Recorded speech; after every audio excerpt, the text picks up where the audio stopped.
ये जो जीवन की दशा को सुधारने का समय मिला है, बस इसमें हम सावधान रहें। यदि हम किसी की स्तुति और निंदा परक वाणी बोलेंगे तो द्वैत भाव दृढ़ होता है।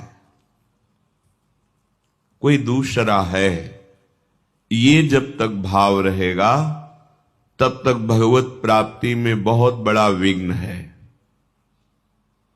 आंतरिक भाव में बहुत जल्दी अध्यात्म की ऊंचाई पर, भक्ति की भूमिका पर पहुंचने के लिए उपासक को ये सुधार करना अनिवार्य है। किसी की किसी भी तरह चर्चा नहीं होनी चाहिए। अगर हो तो भगवत भाव को पुष्ट करने वाली हो। हम अधिक समय और अधिक भजन व्यर्थ कर देते हैं वाणी के अपराध के द्वारा, जिसे हम महत्व नहीं देते। शारीरिक अपराध तो बहुत ही अज्ञानता की बात है, पर अधिकतर अपराध वाणी से बनते हैं।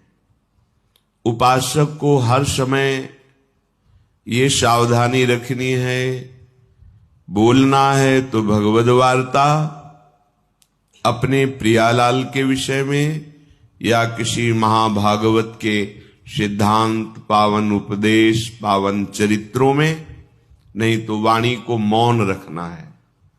प्राय हम देखते हैं ये वाणी बड़ी मलिन वृत्ति प्रकट करने वाली, बहुत ही प्रापंचिक प्रवृत्ति से युक्त कर देने वाली चेष्टा करती है। कुछ लेना देना नहीं, बैठे तो कोई न कोई व्यक्ति हमारे सामने होगा, आंतरिक दृष्टि में कहीं उसके गुण वर्णन कर रहे हैं, कहीं उसके दोष वर्णन कर रहे हैं। आप देखिएगा हृदय में, ये हमारी साधना को बहुत ही मंद और हृदय को मलिन कर देती है वाणी। ताते मौन रहबो उचित है, श्री ध्रुवदास जी ने कहा है। मौन से बहुत बचाव हो जाता है। संकल्पित मौन मत रहिए, विचार मौन सबको रहना चाहिए। अनावश्यक भाषण बोलना अपराध ही मानो। देखना, जब आपकी वाणी खुले अर्थात वाणी की दशा में हो, तब आप अपनी वाणी को सावधानी पूर्वक निरीक्षण कीजिए, किसकी चर्चा कर रही है। यदि आप सावधान नहीं है तो किसी व्यक्ति की, किसी वस्तु की, किसी स्थान की या तो अनुकूलता जनित गुण चर्चा कर रही होगी या प्रतिकूलता जनित दोष चर्चा कर रही होगी, और इसी से हमारा जो साधन पथ है वो बहुत शिथिल मंद गति हो जाता है, हम जान नहीं पाते। और श्रीधाम वृंदावन में तो एक बहुत बड़ी सूक्ष्म बात है। हमें परिक्रमा करते हुए एक संत भगवान मिले थे, तो उन्होंने ऐसे स्वाभाविक कृपा करते हैं।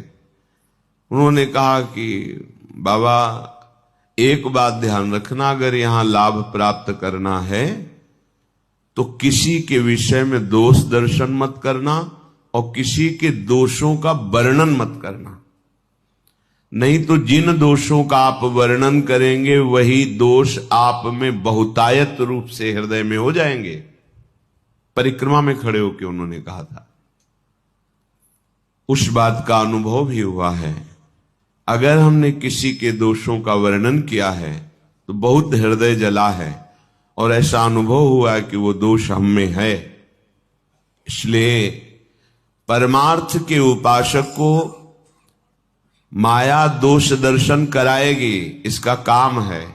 जैसे भक्ति निर्दोष दृष्टि लाती है तो माया दोष दृष्टि लाती है। जहां आपको किसी पर दोष दिखाई दे, तत्काल अंतर में लौटिए। आपकी अंतर्दृष्टि में वो दोष है, इसीलिए आपको बाहर वो दोष दिखाई दे रहा है। यदि अंतर्दृष्टि में आप निर्दोष भगवत भाव में स्थित हैं तो आपको सारा संसार अपना प्रभु दिखाई देगा, पक्की बात। तो जब हमारे में ही दोष है तो फिर हम वर्णन क्या करें किसी के दोषों का।